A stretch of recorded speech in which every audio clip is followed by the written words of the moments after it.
तो welcome back दोस्तों। आज हम बात करने वाले हैं डिमांड के बारे में। जैसा कि पहले मैं आपको इंट्रोडक्शन दे चुका हूं इकोनॉमिक्स का। सेकंड चैप्टर आपका डिमांड है। डिमांड के बारे में जानेंगे कि वो होता क्या है, क्यों डिमांड अराइज होता है। Before we start the chapter, कोई माइनर सी चीज़ें होती हैं जिसके बारे में हम बात करेंगे। फॉर एग्जाम्पल, जैसा कि आपने देखा होगा कि कोई एक कमोडिटी है, कमोडिटी ए, इसका एक प्लेस पे प्राइस जो होगा वो है 10 रुपये, and on the other side other place पे इसी सेम थिंग की प्राइस 20 रुपीज़ होगी। वेरी कर रही है प्राइस प्लेस टू प्लेस। क्यों कर रही है सर? क्या रीजंस है जिसकी वजह से यहाँ 20 रुपये इसकी प्राइस है? कहीं आपने देखा होगा कि एक कमोडिटी बी है, इसके बारे में लोग बहुत डिमांड कर रहे हैं कि ये चीज़ मुझे 100 यूनिट खरीदनी है।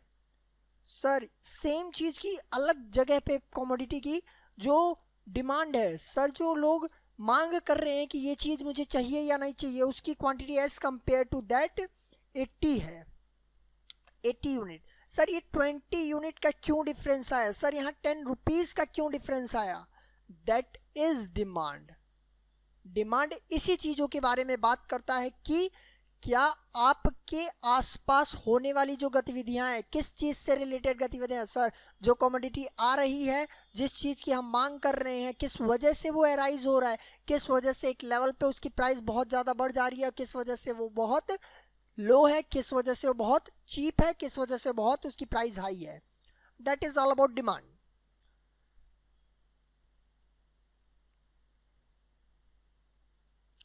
तो डिमांड होता क्या है? डेफिनेशन लिखिए डिमांड की। डिमांड होता क्या है? Demand refers to the quantity of goods and services that consumers are willing and able to purchase at various prices during the given period of time. Demand refers to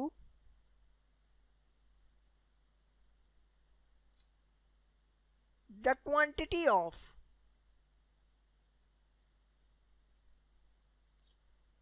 of goods or services।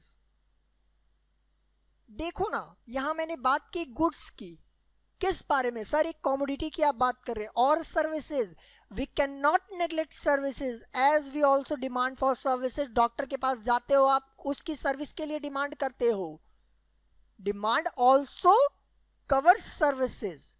तो demand refers to that the quantity of goods और services that consumer are willing, that consumer are willing.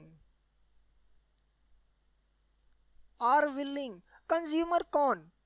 Sir consumer वो जो product को, जो commodity को consume करता है, that is consumer. जो विलिंग है कि उस चीज की जरूरत है, उसको कंज्यूम करना है खुद को सेटिस्फाई करने के लिए, दैट इज कंज्यूमर। तो consumer are willing and able to purchase, and able to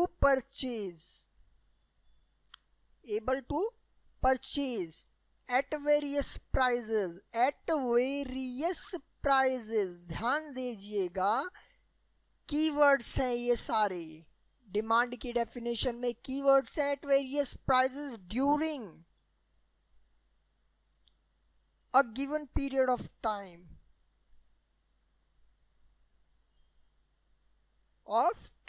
sir क्या कीवर्ड्स हैं?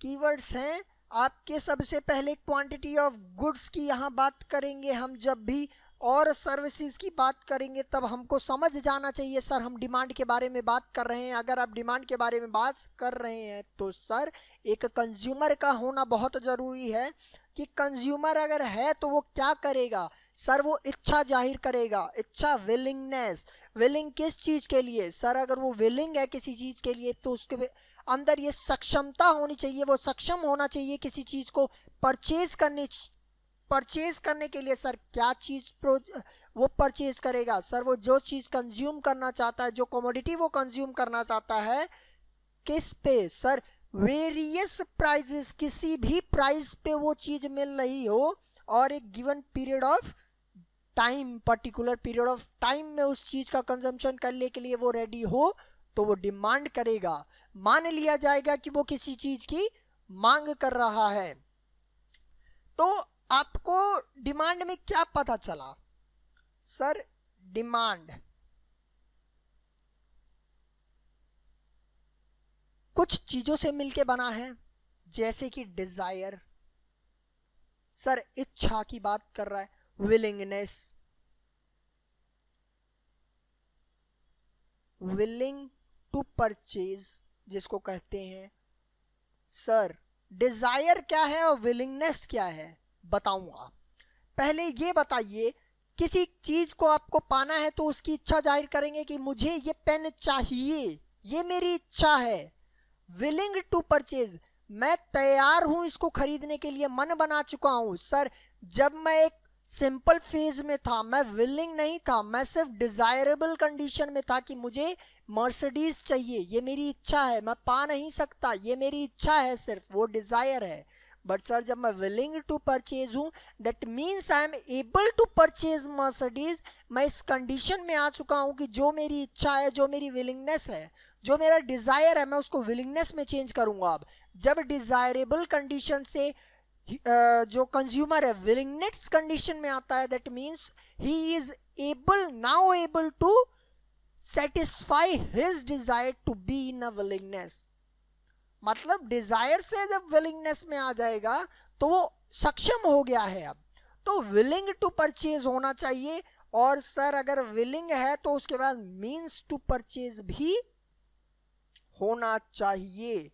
इसको कई बुक में लिखा गया है एबल टू परचेज।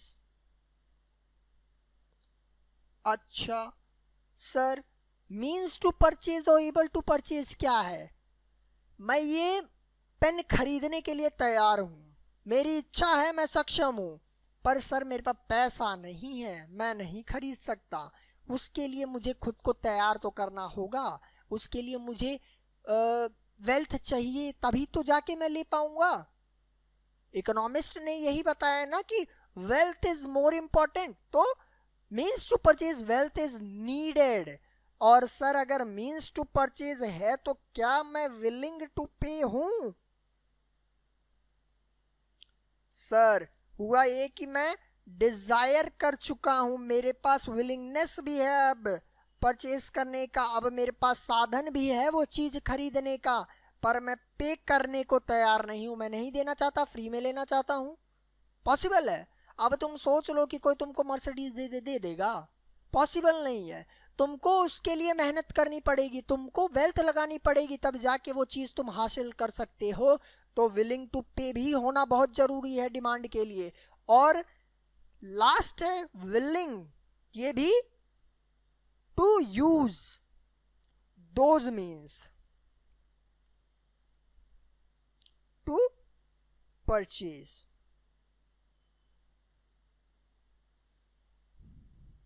सर ये क्या है? ये क्या है सर? ये जो परचेज विलिंग मीन्स क्या ये है? ये कहना चाहता है कि आपका घर के जस्ट बगल में आपका ऑफिस है, आप इच्छा करते हैं कि मर्सिडीज से हम अपने ऑफिस जाएंगे। What's that mean? No sense, senseless बात है। जो चीज का आपको यूज नहीं है वो आप क्यों खरीदना चाहेंगे? क्यों उस चीज के लिए पेमेंट देना चाहेंगे? नहीं चाहेंगे ना, नहीं चाहेंगे ना। उसके लिए आपको पे करना है अगर, तो उस चीज का यूज आपकी लाइफ में होना बहुत जरूरी है। तो डिमांड किन किन चीजों से बना? डिजायर से बना सर, विलिंग टू परचेज से बना, मीन्स टू परचेज से बना, मतलब एबल टू परचेज होना चाहिए, एबिलिटी टू पे होना चाहिए, विलिंग टू पे होना चाहिए, willing to use, able to use that resources which we are now demanding. तो ये छोटी छोटी चीजों से बन के बना डिमांड। अब सर डिमांड का एक प्रॉपर डेफिनेशन भी बता दीजिए। तो डिमांड का प्रॉपर डेफिनेशन कहता है, इन शॉर्ट में लिख लीजिए, in short demand we mean, demand means, in short demand means the various quantities of various quantities of given commodities और सर्विसेज।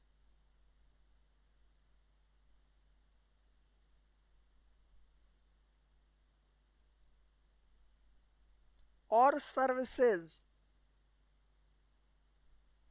देखो ना, डिमांड कर रहा है किस चीज की सर? क्वांटिटीज, किसी कमोडिटी की क्वांटिटीज या किसी सर्विस की डिमांड करेगा।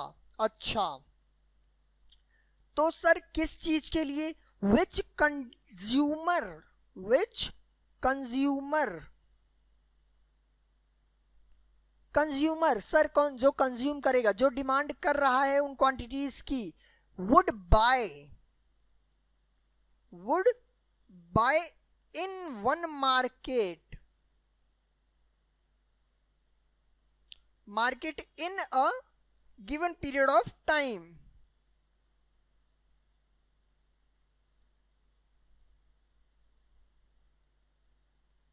अच्छा, एट वेरियस प्राइजेस,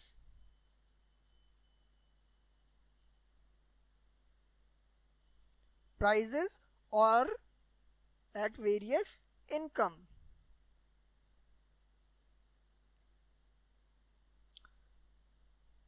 अच्छा सर, इसका मतलब जो डिमांड है उसकी बात करते हैं, तो वेरियस क्वांटिटीज को, जो वो गिवन कमोडिटी या सर्विसेज को जो कंज्यूमर एक खरीद सकता है एक मार्केट से एक पर्टिकुलर पीरियड ऑफ टाइम पे, अलग अलग प्राइजेस पे वो तैयार हो उन चीजों को लेने के लिए, अलग अलग इनकम ऑफ लेवल पे, खुद की इनकम के अलग अलग लेवल पे वो तैयार हो उन प्राइजेस पे उसको लेने के लिए, तब वो डिमांड कहलाएगा। तो डिमांड के लिए क्या क्या चीजें जरूरी मानी गई सर? वेरियस प्राइस पे लेने के लिए तैयार हो, there should be in a given period of time,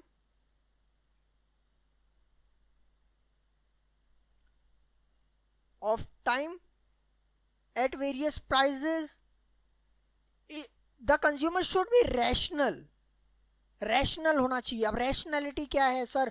consumer पढ़ा लिखा होना चाहिए, उसको उस चीज का यूज पता हो, उस चीज के बारे में उसको नॉलेज हो जो चीज वो खरीद रहा है। ठीक है, इन चीजों से मिलके क्या बना? डिमांड बना। डिमांड के बारे में मैंने बता दिया आपको कि आखिर डिमांड होता क्या है। सबसे पहला ही ये क्वेश्चन आता है कि डिमांड जो है, ये जो डिमांड है वो है क्या, इसके बारे में बता दिया। डिटेल में आप लोगों ने पूरी तरह डिमांड के बारे में समझ दिया। अगले लेक्चर में बात करेंगे लॉ ऑफ डिमांड की, जो हमारा इसका नेक्स्ट टॉपिक है, जिसमें क्लियरिटी से एक स्टेप बाय स्टेप बताएंगे कि किस तरीके से प्राइजेस किस किस लेवल पे हायर होती हैं, किस किस लेवल पे उसकी डिमांड हम कम करते हैं, क्यों करते हैं, उसके सारे रीजंस को जानेंगे। थैंक यू दोस्तों, मिलते हैं अपने नेक्स्ट लेक्चर में।